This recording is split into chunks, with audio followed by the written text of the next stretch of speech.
Hey, everybody, it's Sadie. Welcome to another episode of Sadie and Friends. Thank you so much for listening. It is so greatly appreciated. Be sure, if you are listening, do me a favor and spread the word about the podcast so it gets out to more people. But thank you to the people who are already listening. I'm so grateful to you.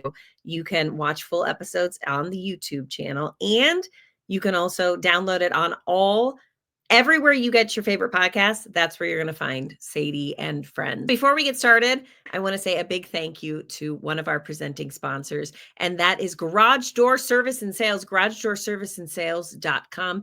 Maybe you've been thinking to yourself, I want to make a change to my home, but that gets so expensive. That gets so overwhelming. Then you and your spouse can't decide if you're going to paint, and then what paint color. I personally, if we were to paint our house tomorrow, I'd want to just do all black.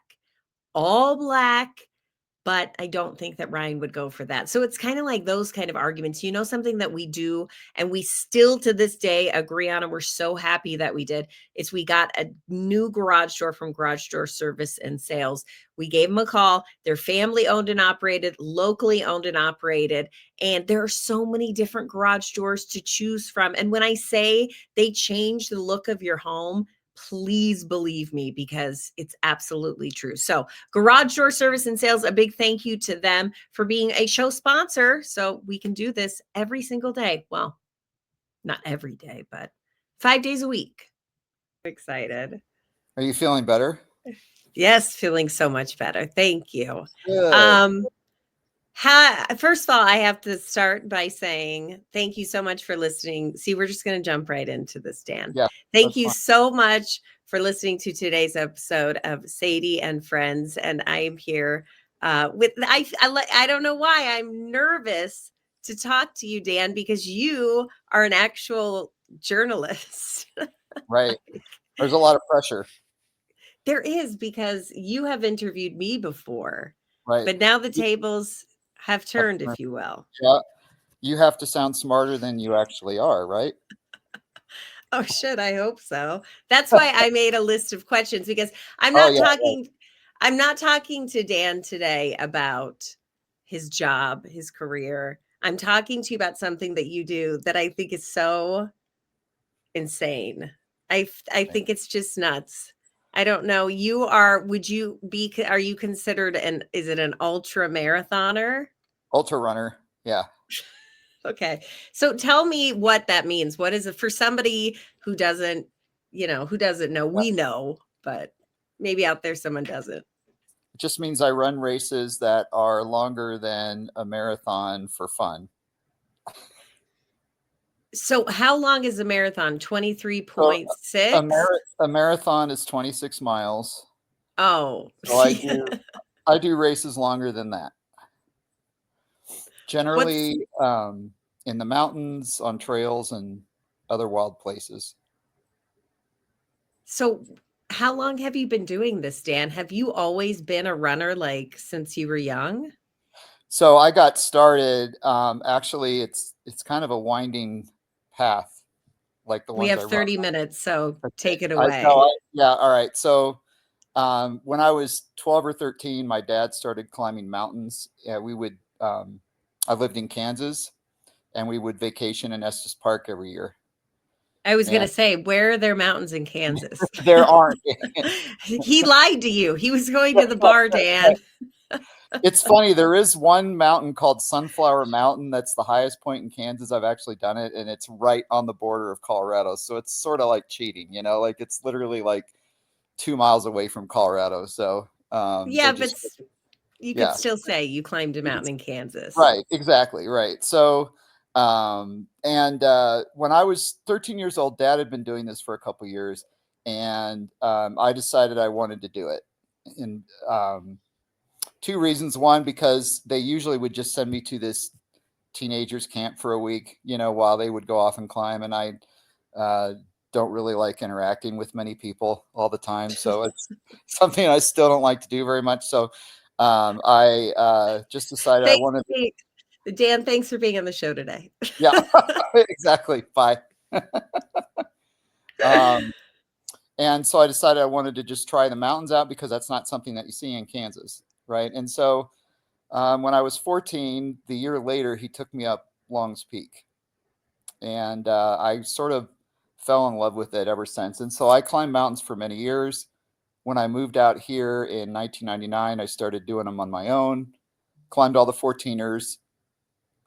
And then when my son was born in 2005, there had been a couple times that I almost died on the mountains. And so I thought, Mhm. yeah, like dying when I have a kid isn't really fair to the kid. So I started running as a way to get that competitive and need to be outside and do something to replace that. And so I did that for 10 years. And then I turned to ultra running because I got really burned out on road running. And Regular running? yeah, You got burnt out on regular running, and so you're like, "I'm gonna kick it up a notch?" well, we can get into this in a little bit. So, but ultra running to me is a perfect marriage of the two, of running and being in the mountains and being in the wild. And that's why I love it so much. So I did the regular running for 10 years, and then I just got really burned out on trying to run fast times all the time. Oh, okay. Got you. And just like road running is honestly, like when people say running is boring, how do you do that? Road running is boring. You're right. It's just running through neighborhoods and streets and cities. But ultra running is pretty magical. You get to run in the wild and be in places that you don't get to be very often, and you get to really see them. So um, I knew that I could run a 50K, which is 31 miles, because I'd run so many marathons. What's your time for when you did the 50K? What was your time? So I didn't do the 50K for my first one. I did 50 miles. Oh, okay, sorry. What Oh, was that's your okay. What was your because time for what do you what it takes you how long to run 50 miles? well, it depends on the course, but my first one was called Run Rabbit Run, and I picked it because I had not been to Steamboat. I'd been to all these other places in Colorado, but I hadn't been to Steamboat Springs. And Mhm. I wanted to see Steamboat Springs, and what better way to do that than run 50 miles through it, right? Or drive in a car with Driving, music and air yeah, conditioning, heat, whatever you're looking yeah. for. So one of the reasons that I do ultra running is because life cannot be experienced through a car window. So you don't get to see you don't get to see the wilderness, and you don't really get to see the world through your car window. So that's Do you get scared? I mean, living in Colorado, there's all kinds of animals. I mean, have you ever had a close encounter with a wild animal while you're doing your sure. ultra running in the mountains? Yeah, there's been a couple times when there was a in a race where a bear ran right in front of me. But What do you do? You know what? I my mind goes blank when it comes to because I just went to Tennessee and we went hiking, and I'm yeah. like, what if there's a bear? What if there's what I don't know what to do. Is the bear where you don't run, you play dead?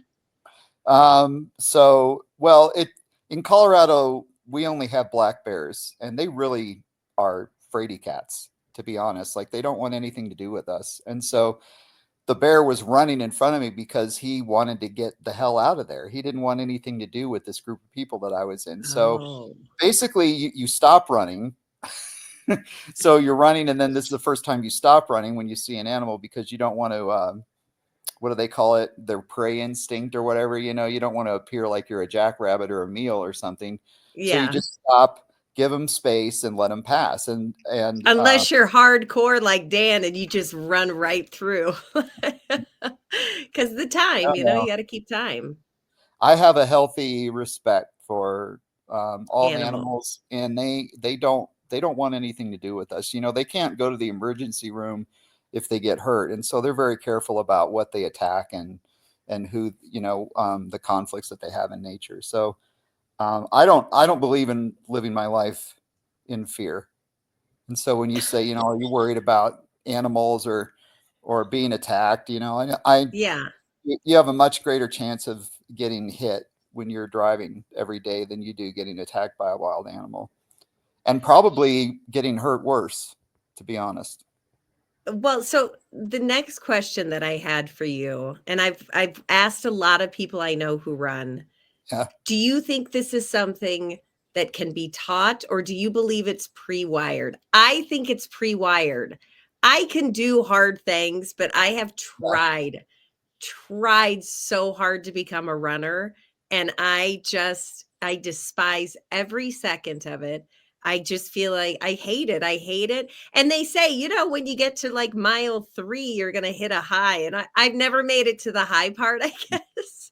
But do you think that this is something? Because I know for a long time that app, which I also downloaded, the Couch to 5K, was all the Yeah. rage. And Yeah. everybody Yeah. was like, this, and I did it. And I didn't even make it to the end of that.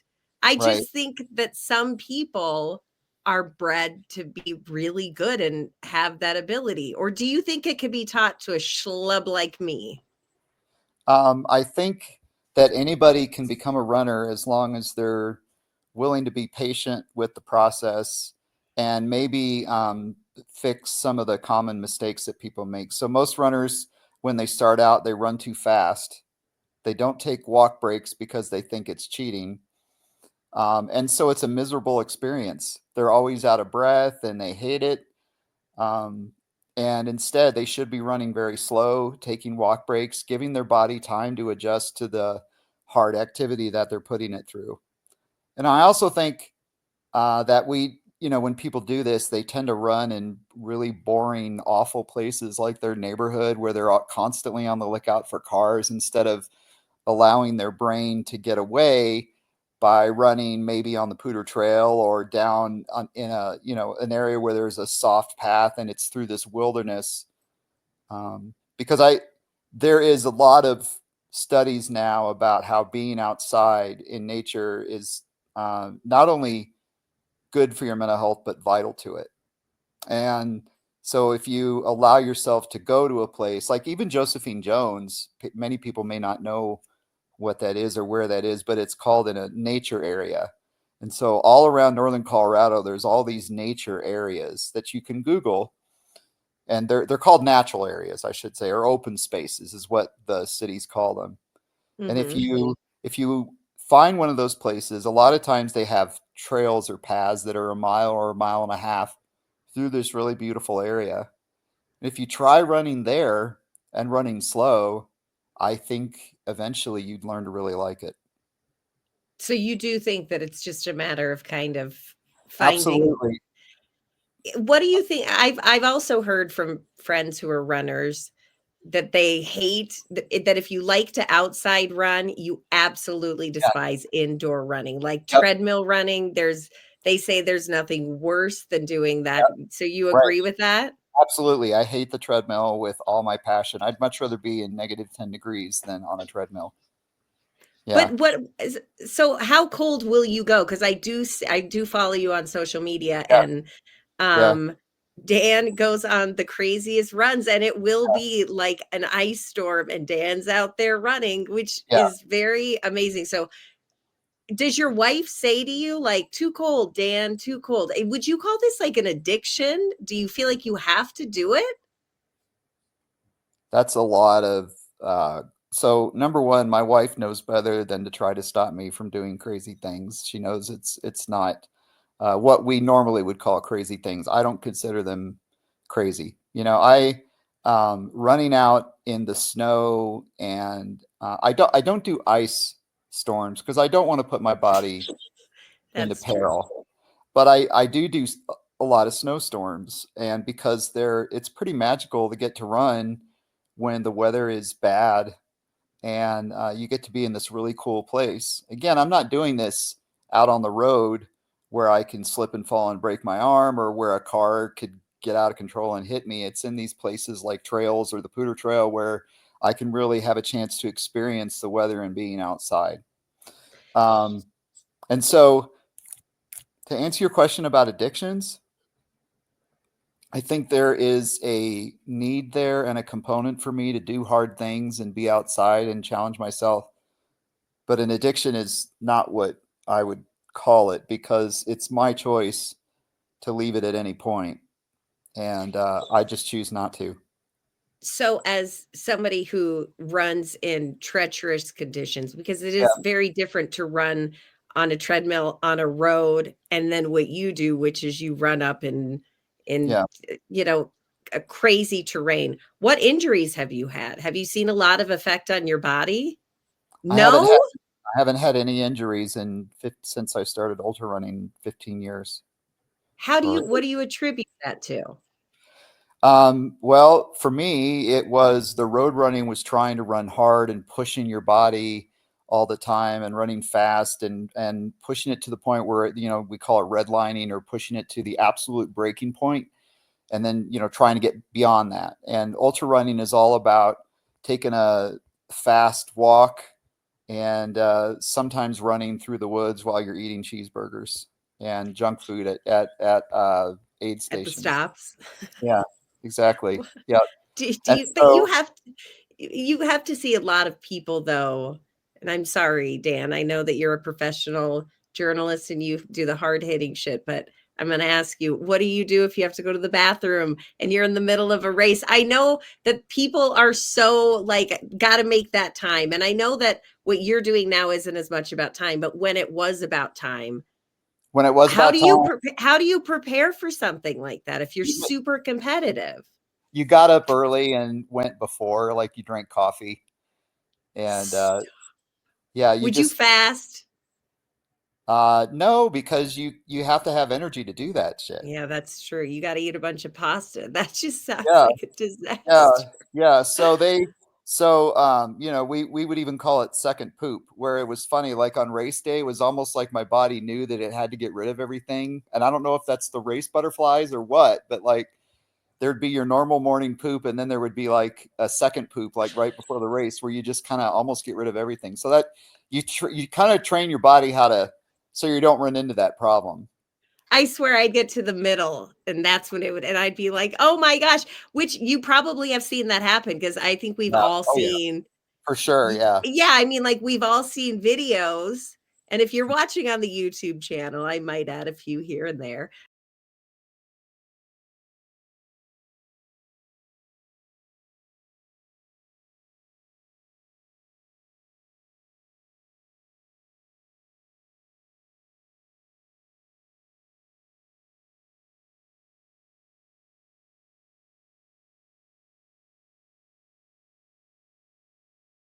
of Yeah. people who just they want to make time, a good time so badly that they just go.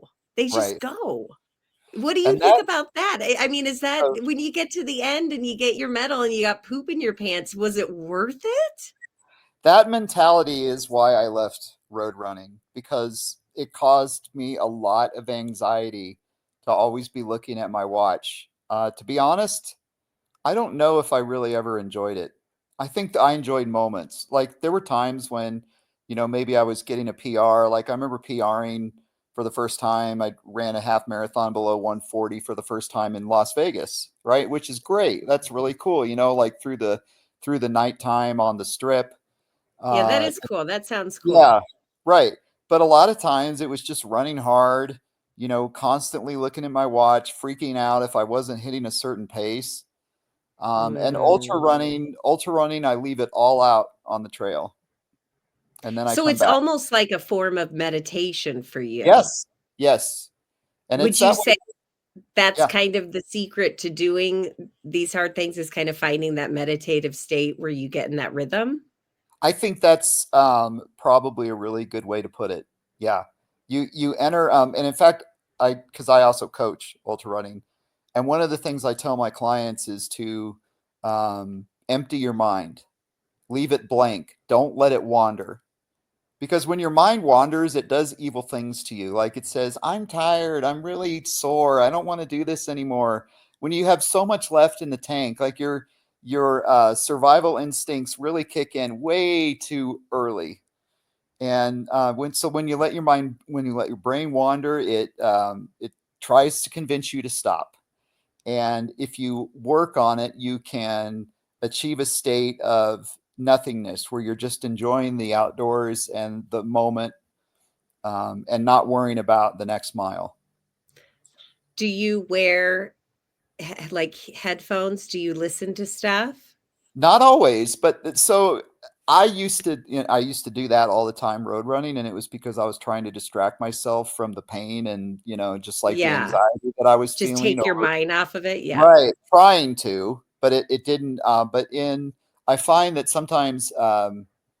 So my last race I just did was a 12-hour run, um, and it was a 1 mile loop, and So you just ran that mile for 12 hours.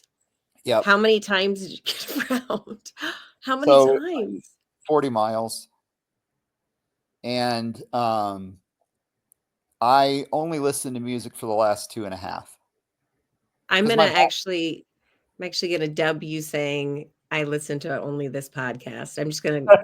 yeah. I'm gonna dub the name of the podcast in, and I'm gonna be okay. So I'll edit that. Don't worry about it. But it's different when you're out in the wilderness. Don't you Right. want to have your wits about you if a bear's coming up on you? So there's a misconception that wild animals are just around all the time waiting to attack you. I've seen like 6 bears in my whole life. I have been Yeah, out but on the I've seen trail. no bears. I've seen no bears. So 6 is like astronomical to me. 6 I mean, bears. You act like that's not even a big number. look, I still have all my fingers. They haven't eaten me at all. They just Yeah, but um okay, but what about snakes? I myself, I know this is shocking, but I did once go hiking where there was a snake, a rattlesnake, and I thought, what am I even doing here? What am I doing here? I you should sure be it was at a rattlesnake? brunch or what? You sure it was a rattlesnake? I don't even know. It looked horrifying. It could have been one of those mambo steaks. I don't know. Wombo It snake? was Like the ones like they listen to Lou Vega or whatever, like as they're going along the trail, like it's like like the ones on Kill Bill.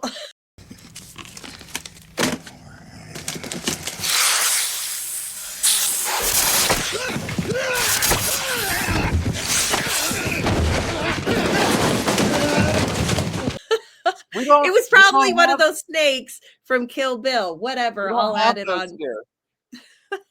I We don't know, but I just want to have my wits about me, is what I'm saying. So, do you feel comfortable having headphones to listen, or would you almost prefer to kind of hear the sounds of nature?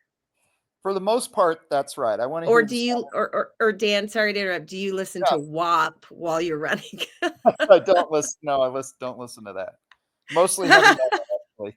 Speed metal, Really? yeah, speed metal, death metal, and stuff like that. And maybe a little Taylor Swift and some pop music, Sabrina Carpenter, but for the most part, it's like death metal and all this kind of stuff that gives you a lot of energy and keeps you going. But I don't listen to music much. It's usually near the end of the race when my brain just needs a break from being blank all Hmm. the time. Like it's after a while, there is a mental weariness to ultra running and running out for 12 hours that because you're working so hard to not think about what you're going through, that your brain just gets tired. And so the music kind of helps it relax after that. Gives me something else to think about and sing along to for a while.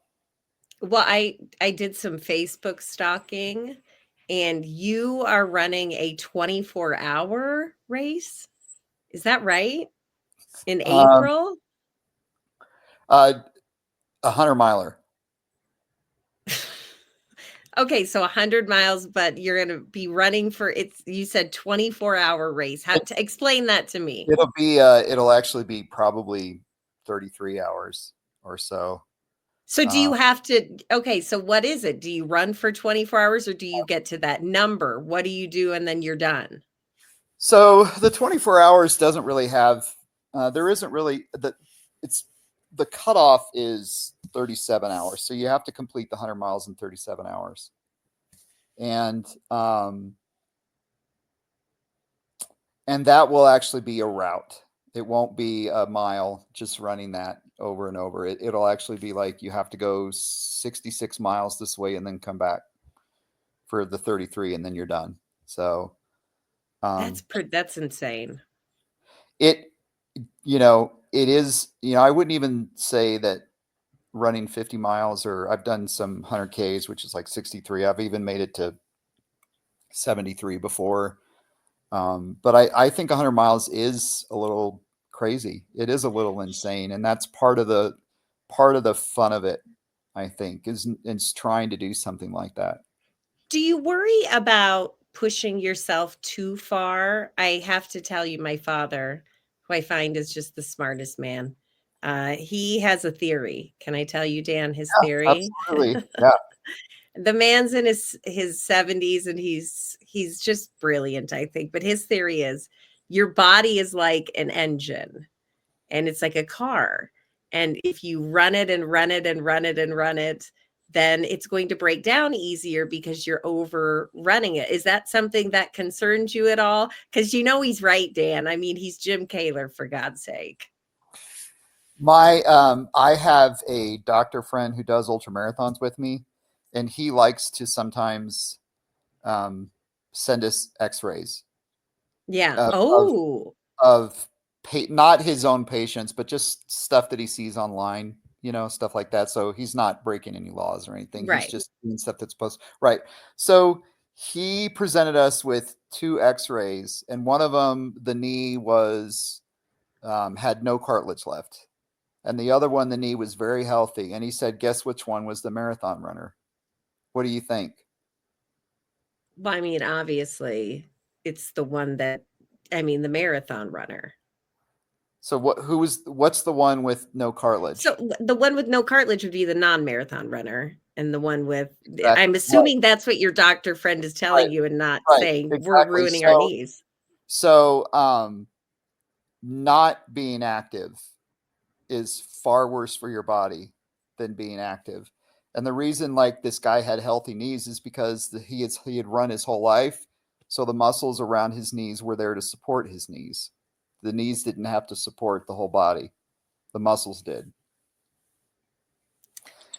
Well, I'm going to be calling my father later, and you're going to be sorry that you said any of this. I No, think, so just to further your point, I do think that's true for football players or athletes when they're putting themselves through really hard things, yeah. But I do not see a lot of the running that I do as something that tears me down. I think it makes me stronger. And my training plans are not nearly as much as you might think. Probably my longest run for the 100 miler is going to be 30 or 40 miles, which I know that sounds like a lot, but during the week I don't run very much. Like I just went for a run. That's why I have runners here today. I went 3 miles. And that's a decent run for me. That's okay. Like, I might, If you did if you did anything under 3 miles, would you feel bad? Like, I didn't no, really put as no, much. no, heck no. Any day you get out and work is a good day Yeah, I think a lot of people are really hard on on themselves when themselves. it comes to that. Absolutely. Absolutely. Yeah. They really are. Yep. They don't give themselves grace or any credit or anything like that. Yeah. So yeah. Let me see what else I wrote down. Okay, so so I know your future goal is this 100 miles Yep. and you've made it to 73 Mm-hmm.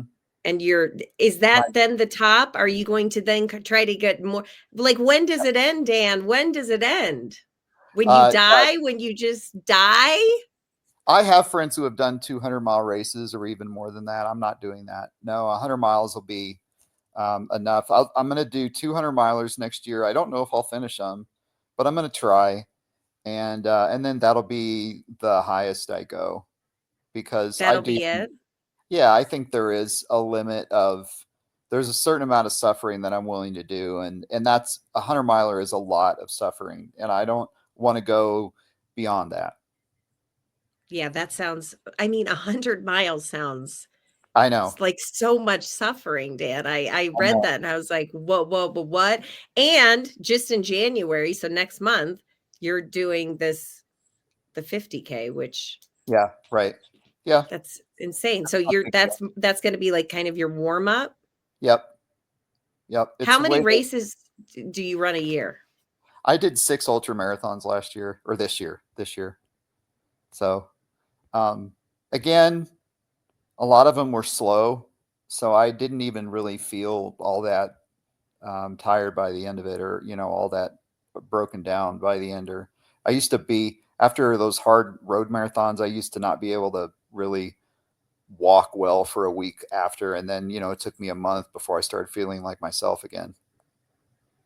So this is kind of just the natural transition Right. if you want Exactly. to go from being, but there are just I know people who are so competitive where they've had surgeries and they just Right. keep pushing and pushing and pushing, and Right. they just have to be in this. And I swear to God, Dan, I have the opposite gene where I'm like, everyone go ahead of me. I'm going to be here till the end. I did one 5K, and I shit you not, when I got to the end, they were deflating the where people ran They were through. done. Yeah, they were done. Like the DJ had packed up and left. I Yeah. I can't even believe it. I was shocked when I ran up to they were shocked. Dan is all I'm going to say. They were like, "Holy shit!" I know, I was tired. But so I don't think this could ever be for me, and that kind of makes me sad. I do find myself having a little bit of jealousy towards people who are able to do these insanely extreme things. I find this to be really extreme, not in a bad way, but just like interesting. Hmm. Go the next time you want to go run, and if that's never, that's fine. But the next time you want to go run or walk, take a nice walk through the Poudre Trail, or some soft areas, or through a natural area, and I think you'll change your mind. But I think we're different, Dan, I because agree. I get scared. I would go on a walk on the trail, but you can't do that by yourself when you're a girl. That's some scary shit. That is scary. Is that just me pussing out? I don't think it is. I think I've watched Dateline and I know what's out there. I want to be respectful of somebody's Calling fear. me a pussy? I You just understand. do it. Well, I'm a male, and so for me to say you shouldn't be afraid is privileged, because I could probably defend myself, or I could, run away from them, right? But Yeah. I do think there is something to be said for not living your life in fear and not worrying about that one in a million chance. So Dan, that's what I'll say about that. will You you know, do me a favor? what's that? When you report on my murder on a trail, will you please put that in quotations? Yes, I That I will. literally just spoke. I want Yeah, you to write the story, Dan, yeah. and I want you to say, "Oops, I told her at the end, don't be scared." Uh, that's how we're gonna end that. Does that I've sound good? I've seen you. I think you're kind of beefy. I think you could beat somebody up. First of all, no woman wants to hear they're beefy. Okay. There's like that, there's zero sex appeal in looking beefy. And I do think I can't run, but I do a lot of yoga. And I find that to be an addiction Yeah, myself. But I can relate to a lot of what you're saying, where it's a nice way to kind of just quiet the mind while yeah, working. To me, it's a lot less overwhelming than like you go to some. Oh my god, I went to like a step class once, and I set up my steps, and the music started. It was so fast, it was so loud, everybody knew the steps but me. I looked so stupid that I walked out, and I paid for that gym for 2 more years and never went back. I was just horrified, because to quit a gym you got to go in. They right, can't just do it, because you got to take that damn walk right. of shame where you sit and wait for the, oh god. Anyway, I'm proud of you, and I will be continuing on. If people want to follow along with your running journey, because you are very good about posting stuff on social media that's like really interesting, where can they follow you? Um, that's a good question. I Adventures in England is not only the name of my website, and it's where my coaching is. Adventures in England 50K is what it's called. If they want to follow me there, they can sign up for my newsletter. And Mhm. I always tell people what I'm doing, to try to inspire them to do maybe Do something you like think that, the same thing. Do you think you'll tell them that you were on this podcast, Dan, in your newsletter? Sure, So absolutely. Yeah. No, I I'm signing definitely up will. today. I'm going to write it down. Adventures in England is where you can find Yeah. footage of him running and just updates on these crazy things. I didn't even know about half these races that there's a race for everything. I There mean, really like is. people find a race for it. They're going to race for any reason at all, a race for rabies and stuff like that. It's insane. That was an office joke that probably like two Right. people No, got. I remember that. Do you want to hear the craziest thing right now? Okay. There's a race that you run for an hour, 4 miles in an hour, and then you line up and do it again, and the last person standing wins. What if you're the last person? That's me. That'd be Uh, everybody would then he'd shoot the gun to start, and I'd be like, well, looks like I'm the there last. are there are more than 600 races of those across the world now. And I bet there are people who are so competitive that just kill themselves. Like it's Yep. insane to see these videos where people run across the finish line, and it's like their body just Yeah. quits, Collapses. like their Yeah. legs wobble and Right. they're falling down and they're crawling to the end. Dan, why don't I care that much about anything? Because these people are like crippled from the bottom down and they've peed themselves and they're crawling to get that time, and that's insane to me, but I guess that's a competitive thing. What an amazing opportunity to put yourself in that position and persevere through it. I know. That'll Thanks that'll so carry much. you that'll carry you through anything. It's amazing. That'll carry you through any life bullshit that you have. That you know you can do that, then you can do any stupid thing that life throws at you. See, that's what I think you have to have as a mindset. Yeah. 1,000%. Like Yeah. if I can just do this, then I can do anything. And Yeah. I totally think that that's a Yeah. really good mental booster. Yeah. If you can get there, if you can get to that point where you pee your pants and crawl across. I don't even know if I want to Right. get there, Dan. I don't think I want to get there, but Right. I see what you're saying in saying that. So be Right. sure to Right. follow Dan on Adventures in England. I know Yeah. I sure will be. Yeah. Do you have any final thoughts, Dan, before we No, I leave? think that's a good final thought. It was good to talk All to right. you, friend. Yeah, you too. You too. Thanks Like, for inviting. what would you rate the interview? 5 stars out of 10 or 10 stars? 5 stars out of 10. I'm like bracing myself. Probably like a 6 or a 7, wouldn't you think? Logging off. That's it for today's episode of Sadie and Friends. Thank you so much for listening. If you've yet to do so, would you mind clicking that automatic download button?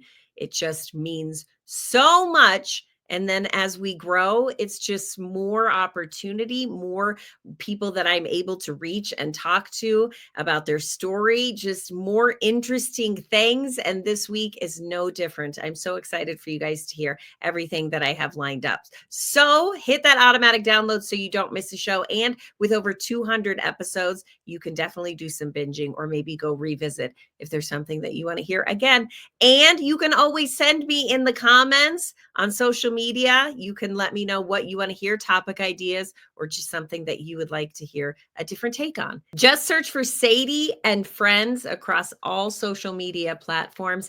And before I say goodbye, I have to thank, of course, some ride or dies. It's Christiana Salon Spa. At Christiana Salon Spa, they're located in Johnstown. And you walk in there, and if you just mention the podcast, you're going to get 10% off right off the top. 10% off. So if you're going to get your hair done, maybe a new style for the holiday season, this is like the time of the year where I know I start really thinking about how I look. I know that sounds a little bit annoying, but what I mean is lots of pictures, because you're going to Christmas parties and you're going to family functions, and it just seems like there's so much going on in the month of December.